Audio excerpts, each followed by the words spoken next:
कुछ नया शुरू करना था। भैया कहाँ गए गुड्डू, इसको ऑन कर।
ठीक है, बाल मनोविज्ञान, शिक्षण कौशल और जीवन कौशल।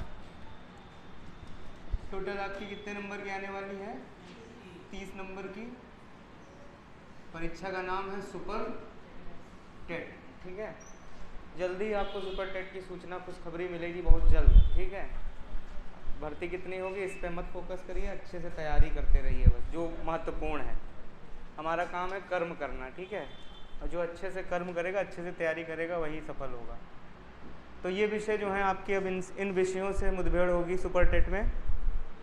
तो इनको आज श्री गणेश कर दिया जाए। आज माता रानी का दिन है।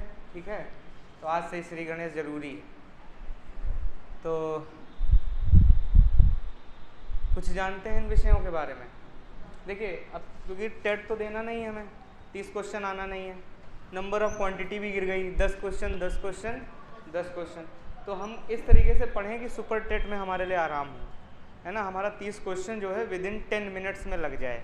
अगर 10 मिनट में आपके 30 क्वेश्चन लग गए तब तो पढ़ने का मतलब है, अदरवाइज इन विषयों को अगर आपने बहुत डिटेल में पढ़ा तो कोई मतलब नहीं। ठीक, क्योंकि क्वेश्चन आने नहीं है इतने डीप में, क्योंकि नंबर ऑफ क्वांटिटी जब गिर जाती है तो क्वेश्चंस की क्वालिटी भी गिर जाती है। अभी ज़्यादा क्वेश्चंस की संख्या होती है तो फिर बहुत डीप में जाना पड़ता है, पता नहीं कौन सा क्वेश्चन धर दें 30 क्वेश्चन पूरा करने के लिए अपना। तो आपको हम उस तरीके से पढ़ाएंगे कि आपका सब तैयार भी हो जाए और आपका पेपर भी हल हो जाए बड़े आराम से।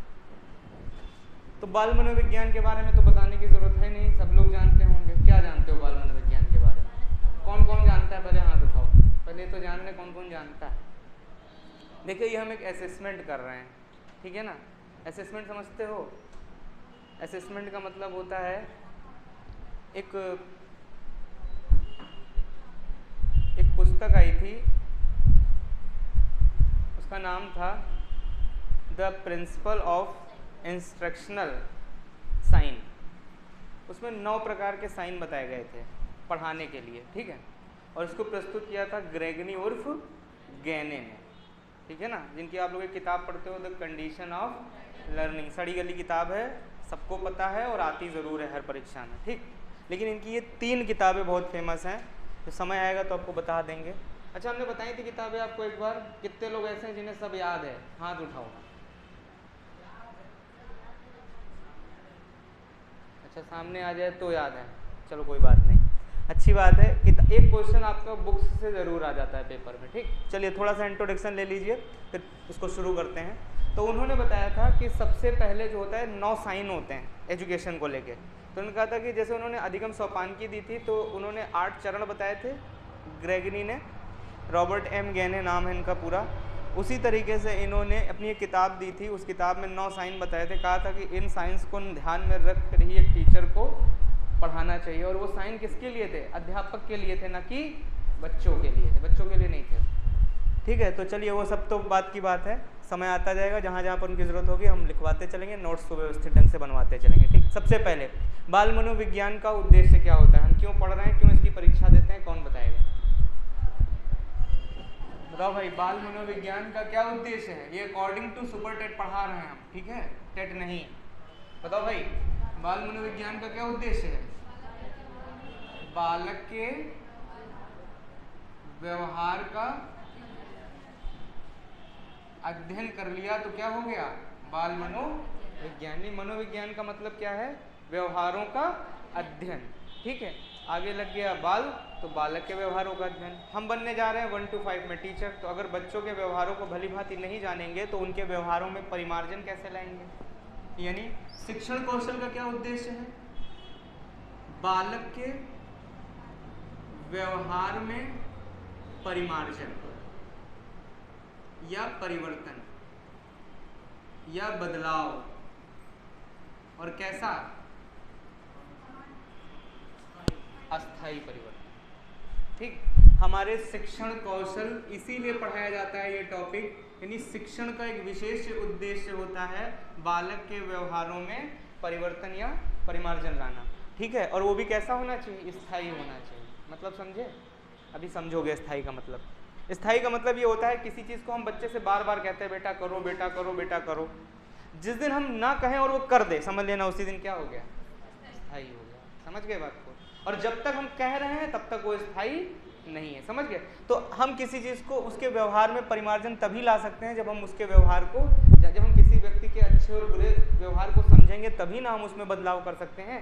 कि बिना किसी को जाने ही उसके व्यवहार में परिवर्तन लाया जा सकता है? नहीं। ठीक, अच्छा, किस मनोवैज्ञानिक ने कहा था कि बालक के व्यवहारों के फलस्वरूप ही उसके व्यवहारों में परिवर्तन लाया जा सकता है? बताओ, किस मनोवैज्ञानिक ने कहा था कि किसी बालक के व्यवहारों के, हम थोड़ा सा इंट्रोडक्शन दे रहे हैं, हालांकि पढ़ा चुके हैं, ये पूरा पढ़ाया आपने, इसके बारे में भी हमने बताया, सब विषयों के बारे में बता दें, जीवन कौशल का क्या काम है, क्यों पढ़ाया जा रहा है, क्यों 10 नंबर का हम लोगों का पेपर लिया जा रहा है, ये जानना ज़रूरी है। ठीक है, शुरू करने से पहले बताओ भाई, किसने कहा था कि बालक के व्यवहारों के फलस्वरूप ही बालक के व्यवहारों में परिमार्जन लाया जाता है? अरे यार, एक वैज्ञानिक का नाम बताए थे, याद आ रहा है कुछ? मैकडूगल का नाम याद आ रहा है? नहीं याद आ रहा। इनकी किताब बहुत फेमस थी, कौन बताएगा? वो तो रिक्शा वाला भी जानता है। ऐसी बताओ जो तुम जानते हो, जो पेपर में आएगी।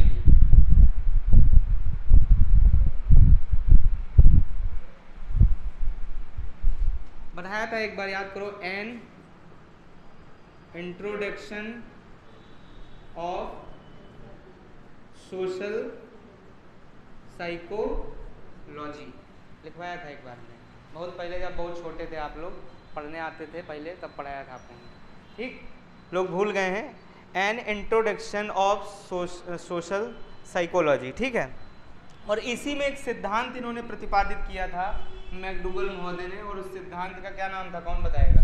बहुत फेमस है कुछ यार, ये हम सिर्फ एक ऐसा टाइम पास कर रहे हैं अभी आपके साथ। ठीक है, अभी हमने शुरू नहीं किया है कोई भी विषय, सिर्फ ये जानना चाह रहा हूँ कि हमारे बच्चों की इस समय स्थित परिस्थिति क्या है, एक असेसमेंट, और आप किस पोजीशन पे हैं, हमको कहाँ कहाँ से लेके आपको फिर से वापस चलना है, क्योंकि हमको ये चीज़ तय करनी है ना। हमको क्या पता कि आपको कितना आता है कितना नहीं आता है, पता लगा हम मार झोंके पड़े हैं स्पीड में और आपका बेसिक भी नहीं क्लियर है, तो फिर हमारा पढ़ाने का क्या मतलब होगा, और आपका रटने का भी कोई मतलब नहीं होगा।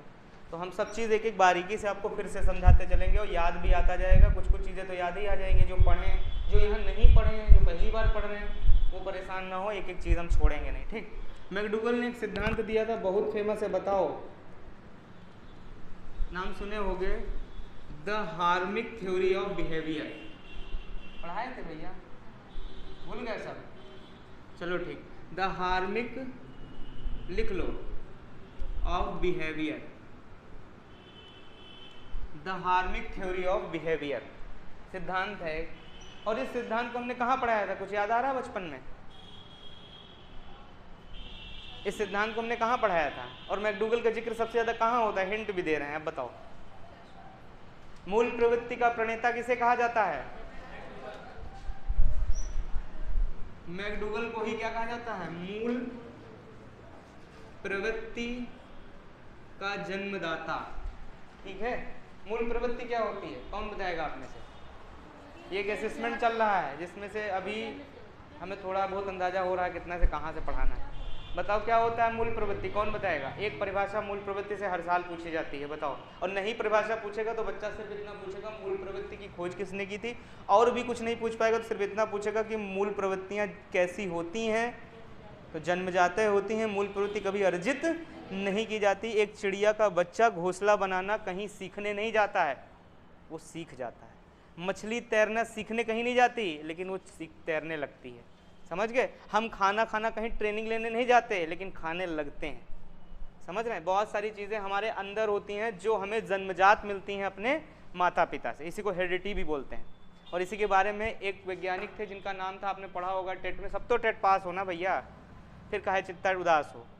ठीक है, फ्रेशर तो इसमें कोई बैठा नहीं, सब रिपीटर हो, तो हम स्वतंत्र हैं बोलने के लिए। आप ये नहीं कह सकते कि आपने कभी बताया नहीं ये चीज़ें, हम बताए एक एक चीज़ हैं। ठीक, एक वैज्ञानिक का नाम सुने होंगे, द हेरिडिटिकल या द हेरिडिटी जीनियस, एक पुस्तक दी थी, एक उस वैज्ञानिक का नाम था गाल्टन, फ्रांसिस गाल्टन का नाम सुने हो? और काहे के लिए फेमस है फ्रांसिस गाल्टन? फ्रांसिस गाल्टन और काहे के लिए फेमस हैं? व्यक्तिक भिन्नता पर सबसे पहले बात करने वाले व्यक्ति कौन थे? फ्रांसीसी गाल्टन। लेकिन व्यक्तिक भिन्नता पर आधारित सबसे पहली और सबसे बड़ी और सबसे फर्स्ट टाइम प्रश्नावली विधि से अध्ययन करने वाले व्यक्तित्व का वैज्ञानिक कौन थे? Stanley hall. व्यक्तिक भिन्नता पर आधारित सबसे पहली प्रश्नावली विधि से अध्ययन किया था इन्होंने बच्चों के व्यवहारों का, इसीलिए इन्हें फादर ऑफ चाइल्ड साइकोलॉजी भी कहा जाता है। क्या कहा जाता है? Father of child psychology. ठीक है, चलिए, ये सब चीज़ें हैं, सब चुटर पुटर हैं, इनका सबका जिक्र होता रहेगा, ऐसे तो खोदेंगे तो बहुत सामान निकल आएगा। फिलहाल आपको हमें सिर्फ इतना बताना था। ठीक है, ये किताब याद रखना, बहुत फेमस है। ठीक है, बहुत इंपॉर्टेंट किताब बता दें क्या? एक आती ज़रूर है पेपर में, बता दें? बताइए भाई, तो ये तो लिखवा दें, इंपॉर्टेंट इनका इंट्रोडक्शन दे दें, फिर लिखवा देते हैं पन्ने में। ये सब वैसे भी आपको याद तो करना ही पड़ेगा। अब किताबें तो पूरी आपको रट के ही जानी पड़ेंगी, इनमें कोई विकल्प नहीं है, इन्होंने दिया था तो बस दिया था। तो उसी आधार पर पहले आप इनका अध्ययन समझ लीजिए। बाल मनोविज्ञान का अध्ययन क्यों करते हैं? क्योंकि हमें बालक के व्यवहारों को भलीभांति जानना है, क्योंकि हम शिक्षक बनने जा रहे हैं 1 to 5 में, और 1 to 5 के जो बच्चे होते हैं वो बहुत छोटे होते हैं, उनका मस्तिष्क कोरे कागज के समान होता है। किस मनोवैज्ञानिक ने कहा था, बताओ?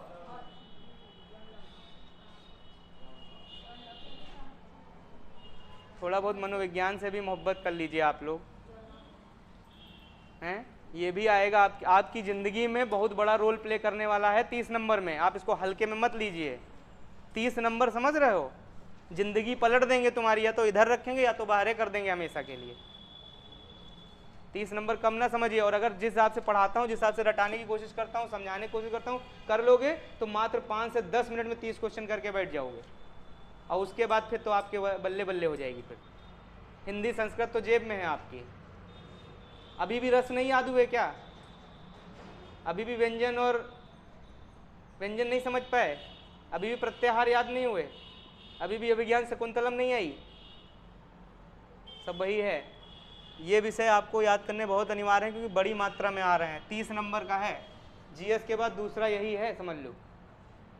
समझ रहे हो? इसलिए पढ़ते चलो इसको, और ईमानदारी के साथ याद करते चलो। याद करना इंपॉर्टेंट है, कितना नोट्स बना लिया वो इंपॉर्टेंट नहीं है। जिस तरीके से कितना पढ़ लिया वो इंपॉर्टेंट नहीं है। जो पढ़ के जा रहे हो पेपर में आएगा कि नहीं आएगा वो इंपॉर्टेंट है। पढ़ने का कोई सीमा है? कितना है? बहुत अथाह सागर है, उतना पढ़ भी नहीं पाओगे, और ना कोई उतना पढ़ा सकता है, और ना एग्जामिनर उतने में से क्वेश्चन बना सकता है। सब मजबूर हैं लाइन से। तो अपनी चालाकी दिखानी है, इंपॉर्टेंट चीज़ें याद करके जानी है। हमने क्या बोला?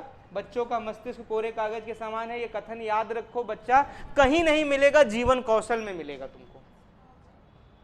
यही पूछेगा जीवन कौशल, क्योंकि जीवन कौशल में वो अरस्तु को पकड़ेगा, रूसो को पकड़ेगा, सुकरात को पकड़ेगा। यही 3 वैज्ञानिक थे उस जमाने के कुख्यात, जिन्होंने जीवन की शैली, जीवन से, इसमें हम क्या पढ़ते हैं जीवन कौशल में? जीवन कौशल में हमारे कुछ मूलभूत सिद्धांत होते हैं हर एक व्यक्ति के, जो समाज में लगाए जाते हैं, और इंसान को अपने जीवन को उसी आधार पर जीना है, उन्हीं मूल्यों के आधार पर जीना है। जैसे अब इन्हीं पर हम लोगों ने टॉपिक इसमें रहते हैं, व्यावसायिक नैतिकता। व्यावसायिक नैतिकता का मतलब ये होता है कि जैसे आजकल व्यावसायिक नैतिकता क्या चल रही है? किसी के अंदर व्यावसायिक नैतिकता है तो बताइए, किसी के अंदर है व्यावसायिक नैतिकता? समझते हो व्यावसायिक नैतिकता क्या होती है?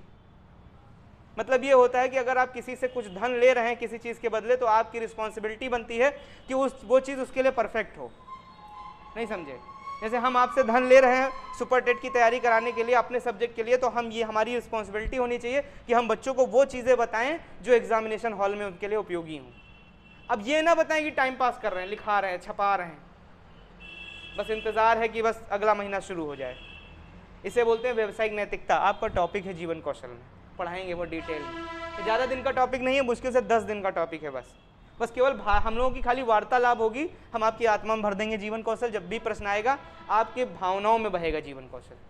एक आदर्शवादी विचारधाराएं हैं जो आपको इतने समाज में अप्लाई करनी है। कभी भी आप किसी विशेष परिस्थिति में फंस जाएं, जो जीवन में, जो समाज में जो एक्सेप्टेबल है वही काम करिएगा, वही है जीवन कौशल। जीने का तरीका सिखाता है जीवन कौशल कि आपको किस तरीके से जीवन में, देखो पढ़ लिख गए बहुत पैसा है, जीने का तरीका नहीं है तो कोई मतलब है जीवन।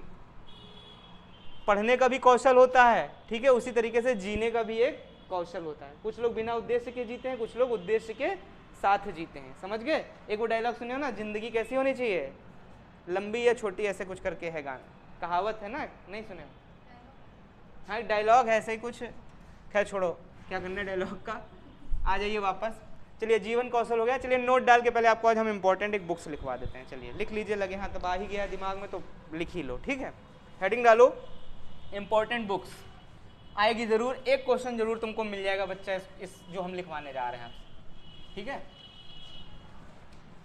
और ये दोनों में पूछा जा सकता है, मनोविज्ञान में भी पूछा सकता है, जीवन कौशल में भी, ठीक।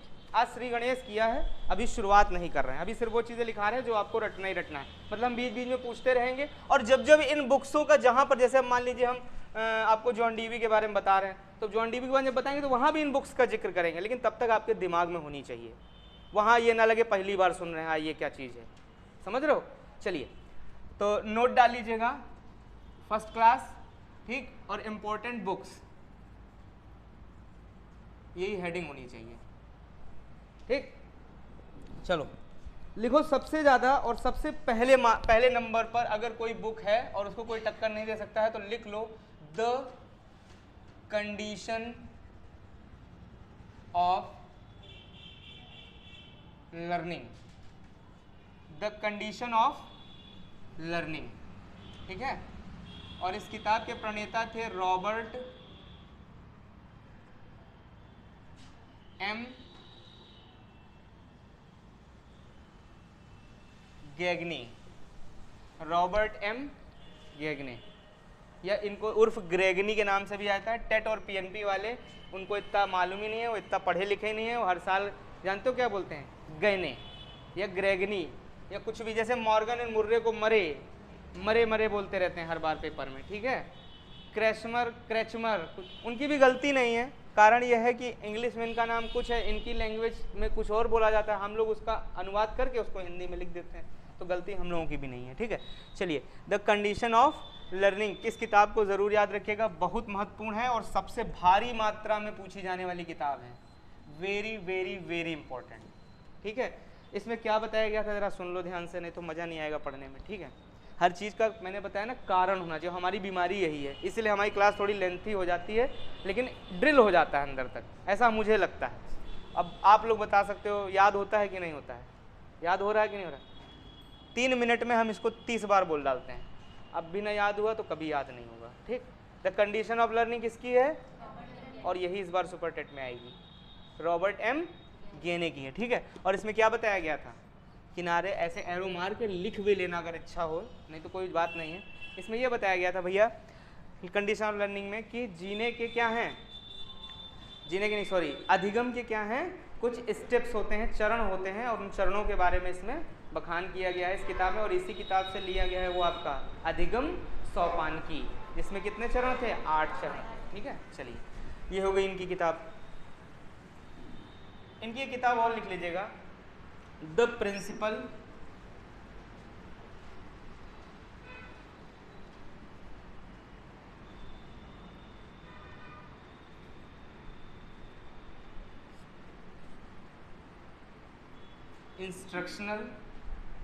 Instructional sign,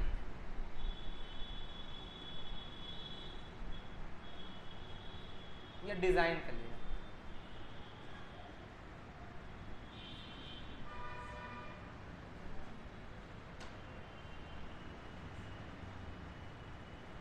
design, the principle of instructional design, ये भी किसकी है, रॉबर्ट एम गैने की, लिख लीजिएगा इंपॉर्टेंट है, ये भी है रॉबर्ट एम गैने। 3 किताबें हैं, तीनों बहुत पूछी जाती हैं।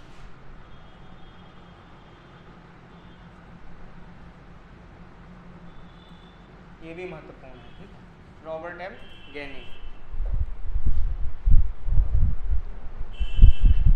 एक और लिख लीजिएगा, द एसेंशियल, ये भी बहुत इंपॉर्टेंट।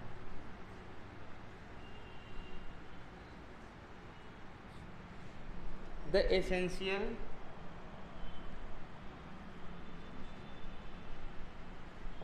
ऑफ लर्निंग फॉर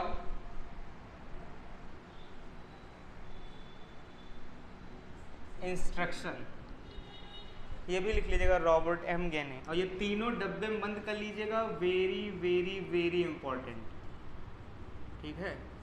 लगातार ये पूछी जाती है टीजीटी पीजीटी में, लगातार, और ये तो है, ये तो पूछी ही जाती, ठीक। क्या पता कोई ऐसा एग्जामिनर आपका पेपर सेट करे जो आयोग से संबंधित हो और उठा के धर देगा क्वेश्चन, फिर कहोगे कठिन पेपर आ गया, ठीक है। आपका पेपर में फंस जाए बस, और हमको उससे और दुनियादारी से कोई लेना देना नहीं। चलिए, ये 3 किताबें याद रखिएगा, किसकी हैं? रॉबर्ट एम गेने की, याद रखिएगा, बहुत महत्वपूर्ण है, ठीक। चलिए आगे बढ़िएगा। एक साइंटिस्ट हैं, उनका नाम है जॉन डीवी, एक शिक्षाविद विचारक भी हैं ये, ठीक है, बहुत फेमस साइंटिस्ट हैं। और शिक्षा पर इन्होंने बहुत बड़े बड़े काम किए, बहुत बड़ी बड़ी किताबें दी, और इनको शिक्षा के जगत में हम पढ़ते भी हैं। जब हम लोग शिक्षण कौशल पढ़ेंगे तो पाश्चात्य शिक्षाविद विचारक हेडिंग पड़ेगी, तो वहाँ पर जॉन डीवी का जिक्र होगा। जैसे हम लोग भारतीय शिक्षाविद विचारक पढ़ेंगे तो उसमें महात्मा गांधी हो गए, स्वामी विवेकानंद हो गए, गिज्जू भाई बधेका हो गए, ठीक है, रविन्द्रनाथ टैगोर हो गए, इन सब के बारे में पढ़ेंगे। वैसे ही वहाँ पर इनके बारे में पढ़ेंगे। तो इनकी 2 किताबें बहुत फेमस हैं, कौन बताएगा? 2 ही हैं, ये हैं, वही पेपर में बैक टू बैक पूछी जाती हैं बहुत, लेकिन 2 ही आएंगी पेपर में। और लिख लो, देखो, the democracy of education, the democracy of education, ठीक है, द डेमोक्रेसी ऑफ एजुकेशन। दूसरी लिख लीजिएगा,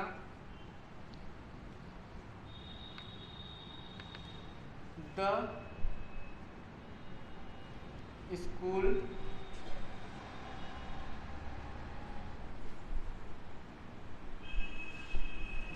and society, the school and society.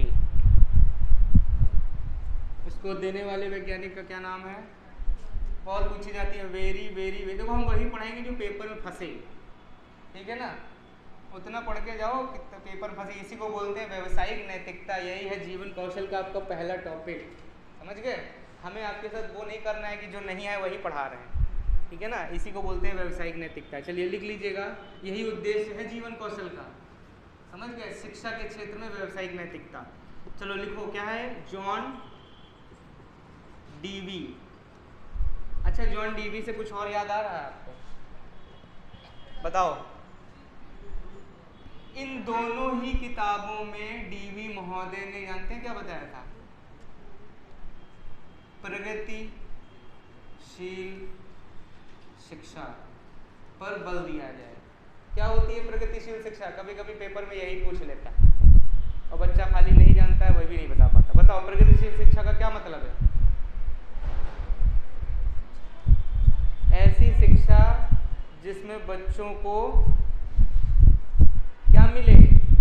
समाज में रोजगार मिले, आगे बढ़ें, उससे कुछ कर सके। अरे वो जैसे अपने हिंदुस्तान में तो नहीं, लेकिन विदेशों में क्या है, स्किल पर विशेष बल दिया जाता है।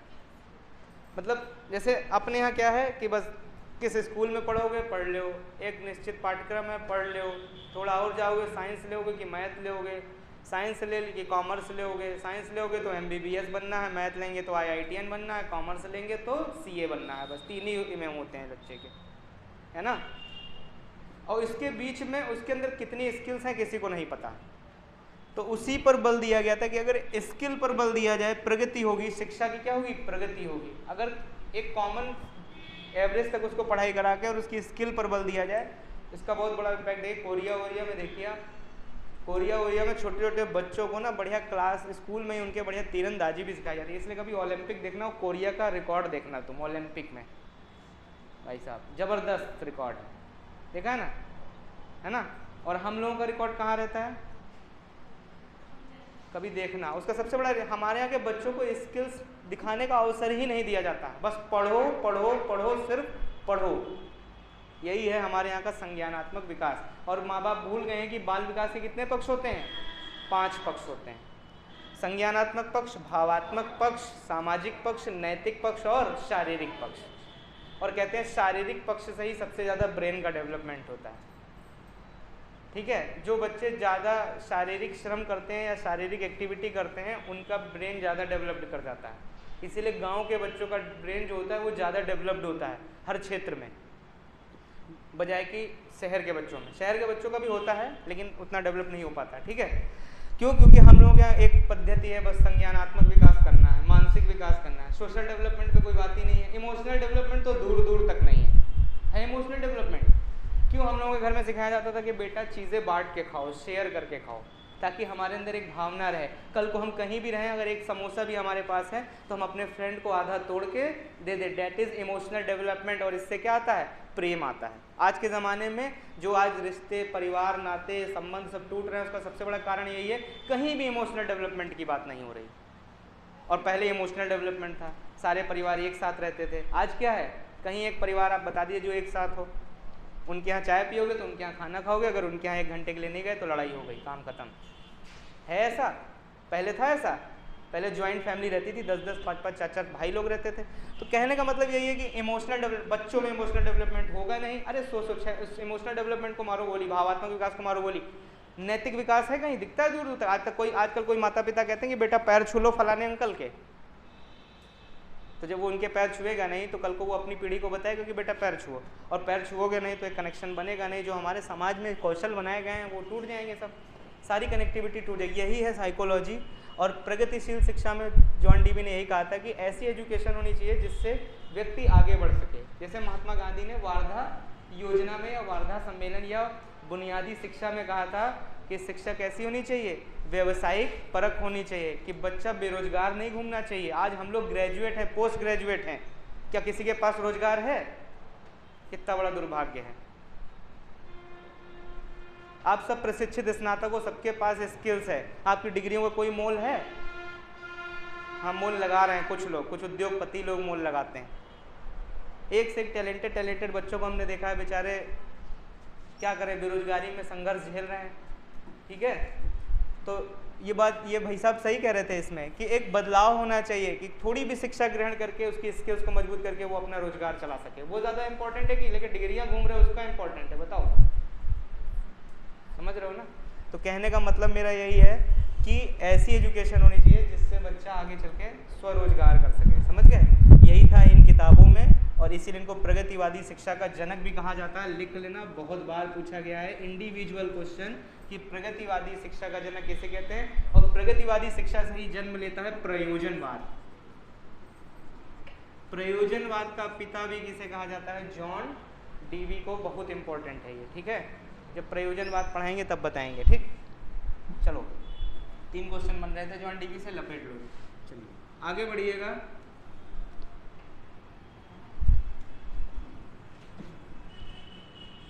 एक किताब ये भी बहुत पूछी जाती है, लिख लो,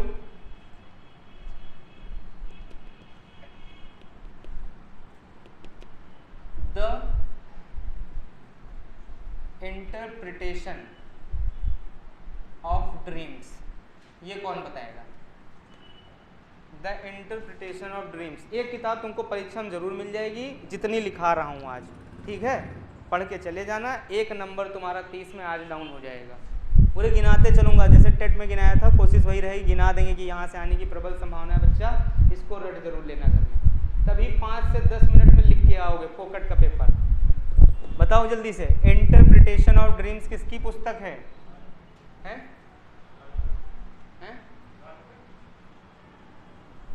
बताओ भाई। एक और पुस्तक लिखो तो शायद याद आ जाए।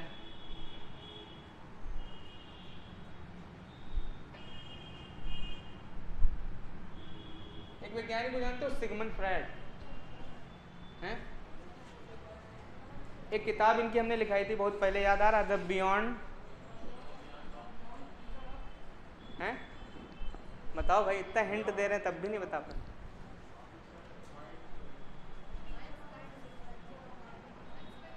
The beyond of the pleasure ऐसे करके लिखाई थी, ठीक है।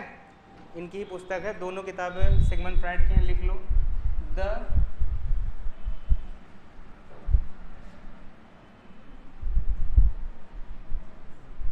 बियॉन्ड ऑफ द प्लेजर, ये दोनों डब्बे में बंद कर लेना और लिख देना मनोवैज्ञानिक सिगमंड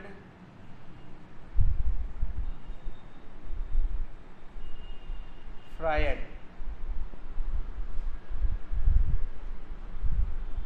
सिगमंड फ्रायड, ठीक है। इनको मनोविश्लेषणवादी भी कहा जाता है, ठीक है। मनोविश्लेषणवादी,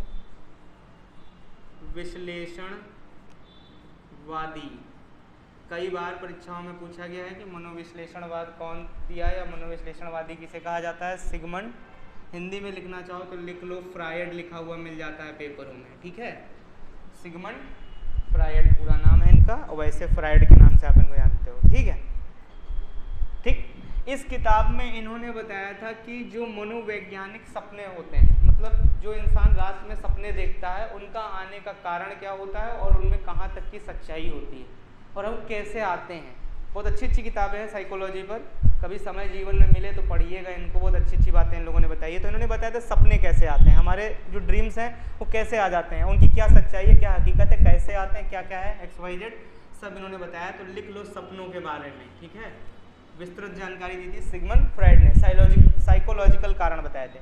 दूसरा, बियॉन्ड द प्लेजर, इसमें भी इन्होंने यही बताया कि इसमें जो है इन्होंने आपने वो शब्द सुना होगा इरोस, इरोस सुने हो, इरोस सुने होगे, जीवन की मूल प्रवृत्ति। और आपको पता है कि मूल प्रवृत्तियों की शब्द का खोज किसने किया था?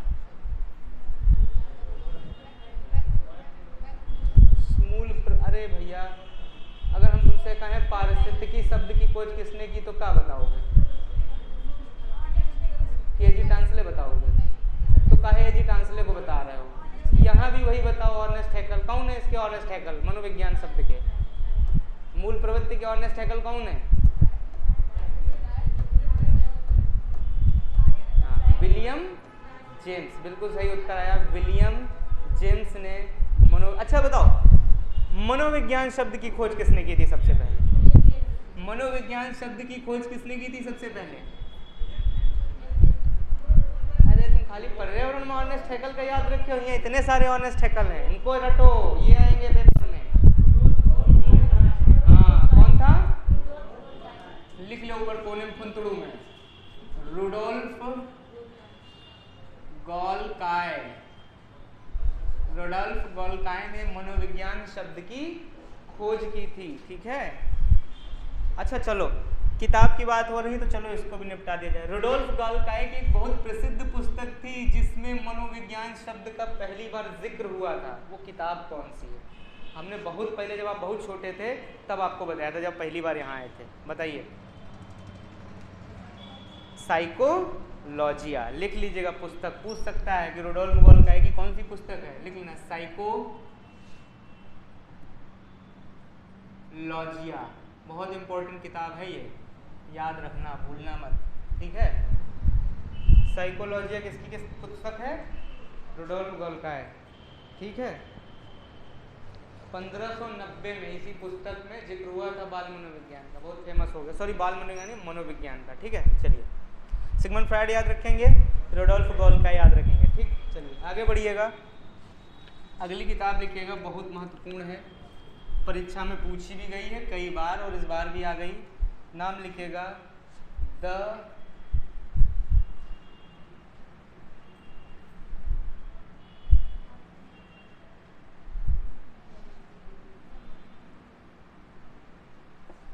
Heredity genius.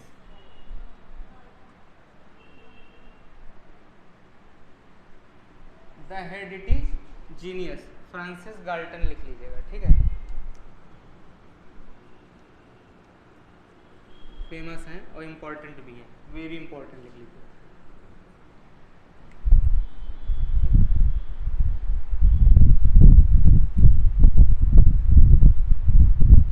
एक किताब है, कई बार पेपर पूछी गई है,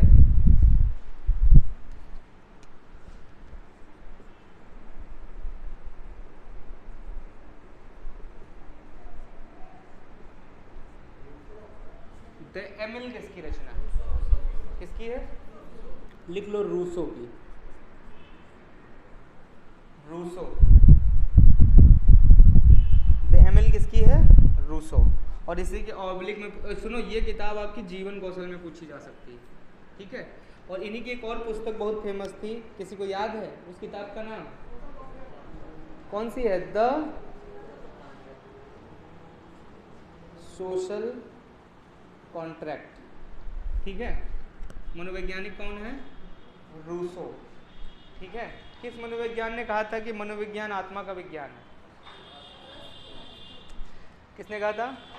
किस मनोविज्ञानी ने कहा था कि मनोविज्ञान चेतना का विज्ञान है?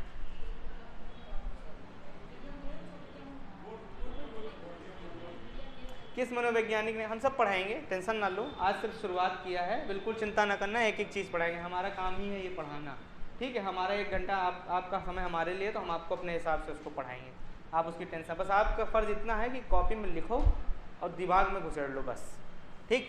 चलिए बताइए, क्या पूछा हमने अभी? हाँ, मनोविज्ञान मन का विज्ञान है, किसने कहा था? पोम्पोलॉजी में, ठीक है। मनोविज्ञान व्यवहार का विज्ञान है, किसने कहा? ठीक। किस मनोवैज्ञानिक ने कहा कि शैशवावस्था विकास की सभी अवस्थाओं में सबसे महत्वपूर्ण होती है? क्यों कहा था महत्वपूर्ण होती है? क्योंकि शारीरिक विकास शैशवावस्था में सबसे अच्छा होता है। अगर किसी बच्चे का शारीरिक विकास अच्छा नहीं होगा तो उसका फिर जीवन क्या हो जाएगा? व्यर्थ हो जाएगा, समझ गए। चलिए, चलो याद तो है कुछ चीज़ें पुरानी। ये किताबें 2 लिख ली आपने, बहुत महत्वपूर्ण है, इनको मिटा दीजिए, ठीक है। आगे लिखिएगा, अगली book very very very important, लिखिएगा the personality of motivation. The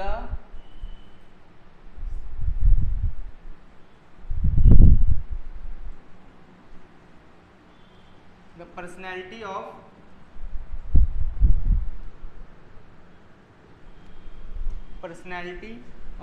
motivation. हाँ, लिख लो अब्राहम, ये सिर्फ मैस्लो लिख लो, कोई दिक्कत नहीं है, ठीक है। अब्राहम मैस्लो बहुत इंपॉर्टेंट है परीक्षा के लिए। कौन सा सिद्धांत दिया था? आवश्यकता पूर्ति का सिद्धांत दिया, मांग का सिद्धांत दिया, आवश्यकता की पदानुक्रमिकता का सिद्धांत, ठीक है। एक क्रम बताया गया था, बहुत फेमस, ठीक। आगे बढ़ो, लिखो बहुत महत्वपूर्ण किताब, वेरी वेरी वेरी इंपॉर्टेंट है। कौन बच्चा बताएगा? बताइए, द बिहेवियरिज्म। बताओ,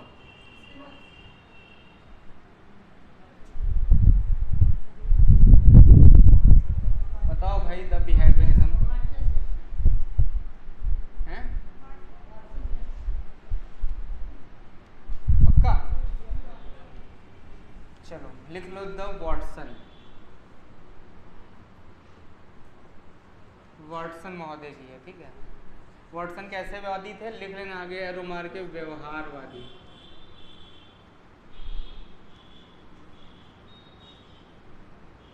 व्यवहारवाद से पूछेगा प्रेजेंट टाइम का जो मनोविज्ञान है वो किस पर आधारित है? कल शुरू करेंगे, मनोविज्ञान भी शुरू करेंगे, थोड़ा थोड़ा इंट्रोडक्शन सबका। जैसे मनोविज्ञान के कितने पक्ष होते हैं? कितने मनोविज्ञान के पक्ष?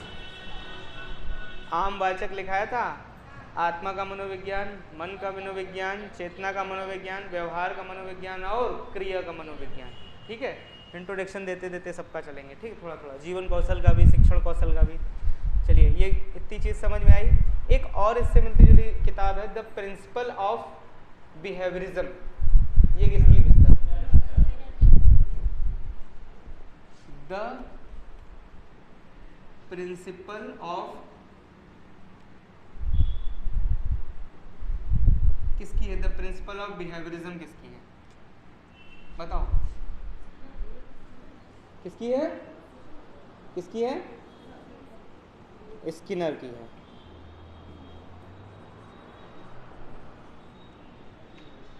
किसकी है? स्किनर की। किसकी है? इसकी है, स्किनर की है। अब याद रहेगा? ठीक है, चलो।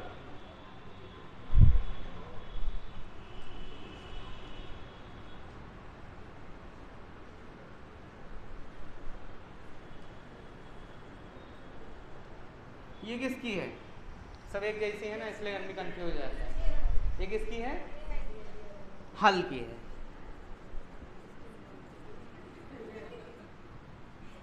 ठीक है, अरे याद रहे इसलिए खेल खेलना है। ठीक है, गलत बोल रहे हैं सही लिख रहे हैं इसलिए कि आपको भी इसी तरह का ऑप्शन याद हो जाए। कुछ घटनाएं जो होती हैं याद हो जाती हैं जीवन में, जब कुछ अजीबोगरीब तरीके से। जब कोई चीज़ सही से नहीं याद हो रही हो तो कुछ अजीबोगरीब करिए, अपने आप जिंदगी पर्यंत याद हो जाएगा। ठीक है, हमको जैसे नाम नहीं याद होते थे तो हम क्या करते थे, जैसे जिनके फ़ोन आते थे उनका नाम सेव कर लेते थे। जैसे सबसे बढ़िया बंडूरा का नाम याद किया, सामाजिक अधिकार, जैसे आज सोशल डेवलपमेंट थ्योरी, बंडूरा साहब। ठीक है, बंडूरा कॉलिंग। तब से हमारी आदत हो गई है, हमारे मोबाइल में नाम है बड़े विचित्र टाइप में। जैसे आप ही सब लोग कभी कभी मैसेज करते हो या पूछते हो बैच क्या, जानते हो कैसे? नाम तो पूछ नहीं पाते भाई। अब किसी से पूछे भैया तुम्हारा क्या नाम है, तो आदमी तो जैसे आया तो लिख देते हैं फलाना टेट डेट और बस। हमारी कॉन्टैक्ट लिस्ट में ऐसे ही नाम सबके सेव है, नाम से नहीं सेव है किसी का। ज़्यादातर लोगों का जो है इसे डेट वाइज सेव कर लेते हैं। द बिहेवियर ऑफ ऑर्गेनिज्म याद रखेंगे। तीनों किताबें बहुत फेमस हैं, बिल्कुल दिमाग में बैठा लीजिए। ठीक, चलिए अगली मोस्ट इम्पॉर्टेंट पुस्तक लिख लीजिए, वेरी वेरी वेरी इंपॉर्टेंट, कई बार परीक्षाओं में पूछी गई है। लिखिएगा, किताब का नाम है द प्रिंसिपल ऑफ साइकोलॉजी।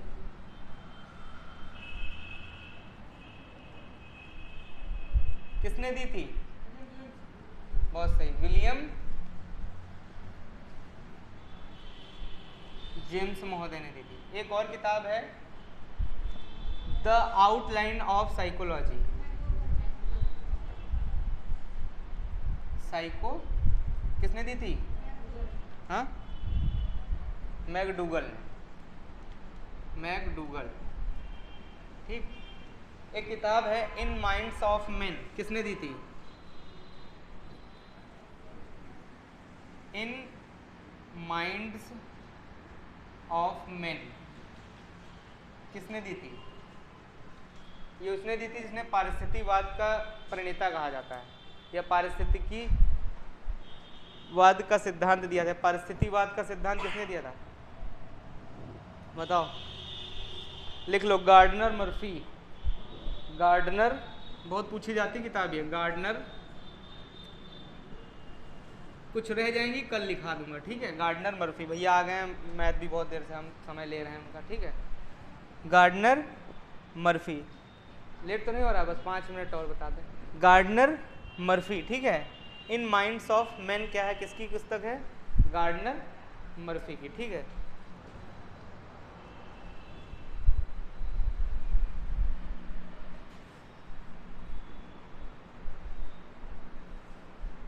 हाँ, द फिनोमिना किसकी पुस्तक है? बहुत पूछी जाती है, मैक्स वर्दीमर। और स्वर्ण अक्षर में आगे लिख लेना गेस्टाल्टवाद। तुमको देखना इन्हीं 3 शब्दों से एक क्वेश्चन सुपर टेट में मिलेगा, पक्का, गारंटी, मिलना ही मिलना है। ठीक, क्या? द फिनोमिना पुस्तक किसने दी थी? मैक्स वर्दीमर ने। मैक्स वर्दीमर किस वाद के जनक माने जाते हैं? गेस्टाल्टवाद के। और गेस्टाल्टवाद किस पर बल देता है? समग्र प्रत्यक्षीकरण। बस ये 4 पॉइंट याद रखना, एक क्वेश्चन सुपर टेट में मिल जाएगा आपको, कोई सा भी हो सकता है। ठीक है, किसने दिया था? किताब का क्या नाम है?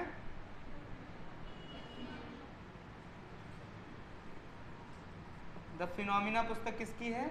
मैक्स वर्दीमर की। और इनको गेस्टाल्टवाद का जनक कहा जाता है, गेस्टाल्टवादी। गेस्टाल्टवादी विचारधारा थी, वो कहती थी समग्रवाद, समग्रवाद पर बल देती थी।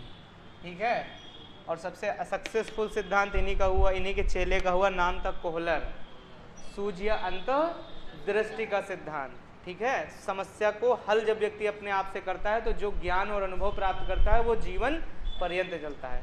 जिस भी समस्या का समाधान आपने किया है वो परफेक्ट रहा है। ठीक है, समग्रवाद आपका संबंधित है किससे? गेस्टाल्टवाद से, याद रखिएगा इसको। ठीक ठीक। एक किताब हमने बताई थी आपकी जिसने कहा था कि 90 से 110 के बीच का बच्चा औसत बुद्धिलब्धि का होता है। क्या नाम है उसका? टर्मन भैया। टर्मन की सारणी तो पढ़ के जाते थे, नहीं जाते थे? टर्मन को भूल गए? बुद्धि का सिद्धांत दिया था, नहीं दिया था? दिया था। तो लिखो, टर्मन की किताब बहुत फेमस है, लिख लो, the teachers health. The teachers health बहुत महत्वपूर्ण किताब है। द टीचर्स, ओ आएगी पक्का इन्हीं में से कोई है, बस माता रानी गुस्सा ना हो आपसे। बाकी तो मैं कहता हूँ किसी की दम नहीं कि इसमें से किताब छीन ले आपसे, पक्का दे देगा ये किताब को उठा के। ठीक। जितनी आने वाली थी वो पहले ही बता चुका हूँ आपको, अब वो बता रहा हूँ जिनकी कुछ कम मात्रा में संभावना है, लेकिन संभावना है। और पूछी कई बार ये भी गई है, लेकिन ये पेपर में आएंगी कि नहीं आएंगी ये समय बताएगा। द टीचर्स हेल्थ, ठीक है।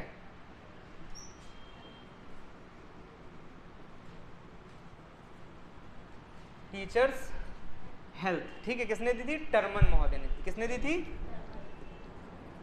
टर्मन भाई साहब ने।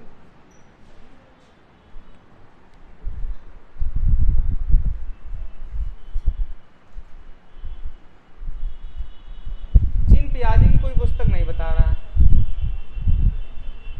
और जीन पियाजे बेचारे इतनी बढ़िया बात कह के गए थे, बच्चा अपनी बुद्धि का सृजन इस सक्रिय वातावरण में स्वयं से करना पसंद करता है, भाषा का कोई इम्पैक्ट नहीं पड़ता बच्चे के ऊपर, ऐसा जीन पियाजे ने बोला था। जीन पियाजे ने कहा था कि बच्चे जो होते हैं सबसे पहले क्या विचार लाते हैं और फिर भाषा में परिवर्तित करते हैं, और जबकि वाइगोट्स्की ने बोला था कि पहले भाषा आती है और फिर विचार आते हैं। तो बताओ जीन पियाजे की तो कोई किताब बता दो, एक ठो बहुत इंपॉर्टेंट किताब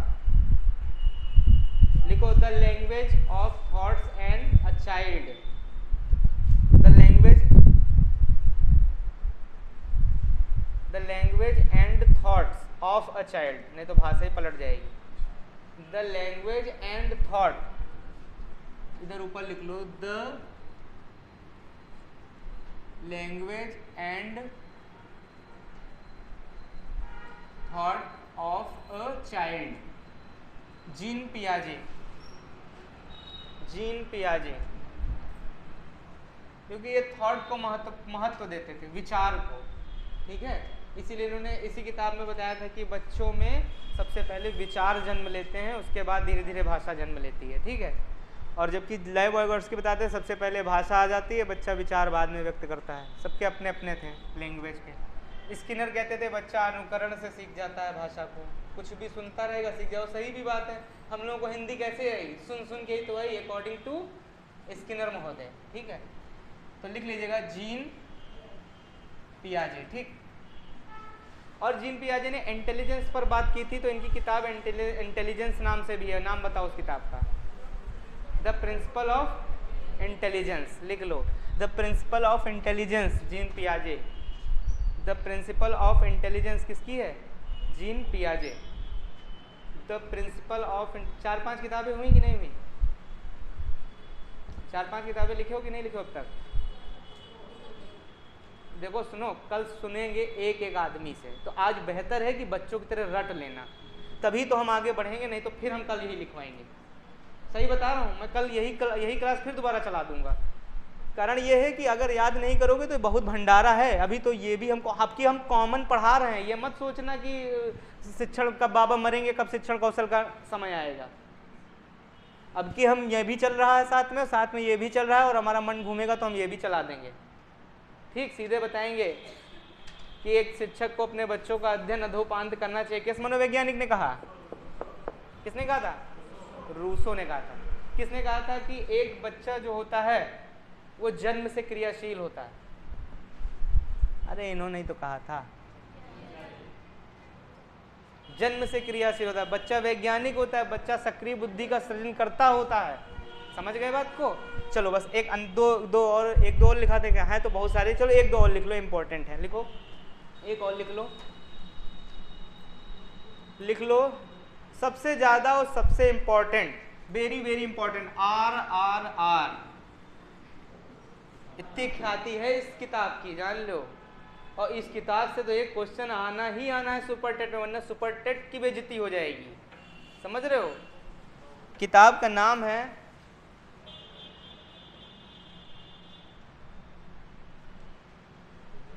the taxonomy of education, Bloom महोदय। है RRR के बराबर, ख्याति इनकी की नहीं है, लिख लो the taxonomy of education, the taxonomy of education,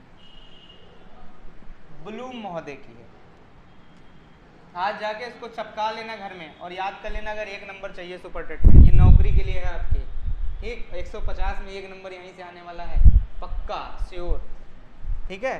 Bloom take, हम बहुत कम नोट्स बनवाएंगे, चिंता ना करो, इतना बड़ा नोट्स होगा वहाँ सुपर टेट का, और एक क्वेश्चन भाई साहब वहीं से होगा, ठीक। बस माता रानी सुनाइएगा क्वेश्चन आ जाए, नहीं तो फिर हमारी क्या हो जाएगी, बेइज्जती हो जाएगी। बेइज्जती नहीं होगी, आप लोग कर लेते हो पेपर। बताइए दोनों पेपर में कोई दिक्कत हुई?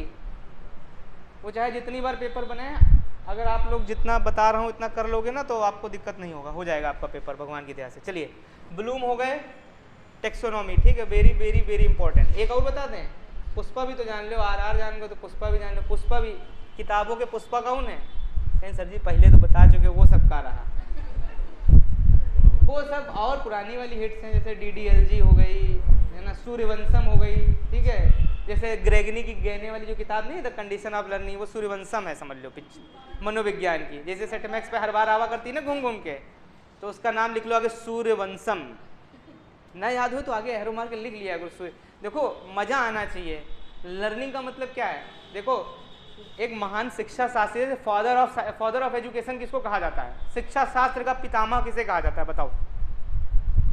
थॉर्नडाइक। और थॉर्नडाइक का एक तुमने नियम पढ़ा हुआ, द रेडीनेस, ये इसको हिंदी में अर्थात बताएं, तत्परता का नियम। और अगर हम खुद तत्पर नहीं हुए तो हम क्या कभी पढ़ पाएंगे? तो थॉर्नडाइक का पहले ही नियम लर्निंग का कहता है तत्परता, अभ्यास और देन प्रभाव। तो पहले तो ऐसा कुछ लिखो कॉपी में कि तुम खुदे तैयार हो जाओ पढ़े के लिए, नहीं बहुत लोग अपनी कॉपी देख के उल्टी कर देते हैं। तो जब तत्परे नहीं हैं तो ये प्रयास का करिए, अभ्यास का करिए, और अभ्यास के बाद प्रभाव तो दूर दूर तक नहीं है, ठीक है ना। ऐसा कुछ क्रिएटिव लिखो कि तुम भी जब अपनी कॉपी बैठो तो चलो कहीं तो हंसने का मन हो रहा है, चलो खोल लिया जाए, ठीक। तो ऐसा पढ़ो कि मजा आए, वरना कोई मतलब नहीं है पढ़ाई का। और सुनो, जो किताब आपको हमने लिखाई थी ना सबसे पहली, ग्रेगनी की, क्या किताब लिखाई थी? दूसरी वाली, the principle of instructional sign. इस किताब में यही 9 नियम बताए गए थे कि सबसे पहले एक टीचर को या एक बच्चे को पढ़ने के लिए क्या क्या करना चाहिए, तैयार होना चाहिए, ठीक है, रुचिकर होना चाहिए, सब बताया गया था उस किताब के अंदर। चलिए, ब्लूम हो गए। अब वेरी वेरी इंपॉर्टेंट एक किताब अंतिम है, कोई बताएगा कोई किताब छूटी है? नाम बताओ उस किताब का जो हमने नहीं बताई है। बताइए, पिछली बार बताई हो, इस बार ना बताया हो, बताइए। कोई है किताब ऐसी कुछ याद आ रहा हो दिमाग में कि सर ये किताब ये भी बहुत महत्वपूर्ण है, आपने नहीं बताया? और आप लोग भी एक काम करिएगा, सक्रिय एवं सहभागी अधिगम होना चाहिए। घर में जाइएगा, कहीं भी जाइएगा, कोई भी पेपर उठाएगा, ढूंढिएगा कोई और अच्छी अच्छी मस्त मस्त किताबें मिले, इसी में लिस्ट बना लीजिएगा उनकी भी, ठीक। लेकिन इनको सबसे ऊपर रखिएगा, ठीक। वैसे इतना ही इंपॉर्टेंट है। बताओ, ये किताब और है, बताओ नाम उसका, कुछ याद आ रहा है जो हमने अभी तक नहीं बताई है? और बताओ, हैं?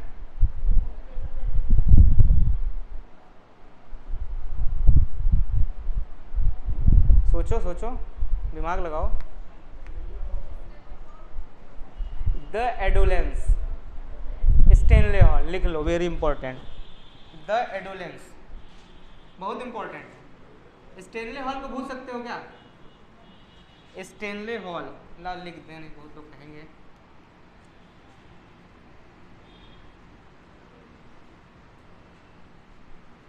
स्टेनले हॉल, ठीक है। किशोरावस्था का प्रणेता किसे कहा जाता है? फादर ऑफ एडोलेंस किसे कहा जाता है? सबसे ज़्यादा एडोलेंस, किशोरावस्था के बारे में अध्ययन करने वाले वैज्ञानिक कौन थे? Stanley hall. इन्होंने बताया था कि किशोरावस्था में किसका विकास होता है? संवेगात्मक विकास होता है, भावात्मक, इमोशनल डेवलपमेंट हमारा किस अवस्था में होता है? किशोरावस्था में, ठीक है। ये तो बताया था मैंने। पंखा से लटकने का काल किशोरावस्था, कारागार जाने का काल, ठीक है ना, ये सब काल हमने बताया थे। लड़ाई झगड़े का काल किशोरावस्था। हमको आँख कैसे दिखा दिए? किशोरावस्था। उनको सब कहते हो, हमको कुछ नहीं कहते हो, या हमको सब कुछ कहते हो, उनको कुछ नहीं। किसने कहा था? Stanley hall. किशोरावस्था। उथल पुथल का काल, किशोरावस्था। आत्म प्रेम का काल, किसने कहा था? किशोरावस्था शैशवावस्था का पुनरावृत्ति काल होता है। किसने कहा था किशोरावस्था शैशवावस्था का पुनरावृत्ति काल होता है? कल पढ़ के आना, किलपैट्रिक। चलो आज यहीं रोक देते हैं, कल 2-3 किताबें और हैं 4 में इंपॉर्टेंट, वो भी लिखवा देंगे। फिर शुरू करेंगे माल मनोविज्ञान शिक्षण कौशल जीवन कौशल का कॉम्बो पैक। कौन सा पैक? Combo pack. ठीक।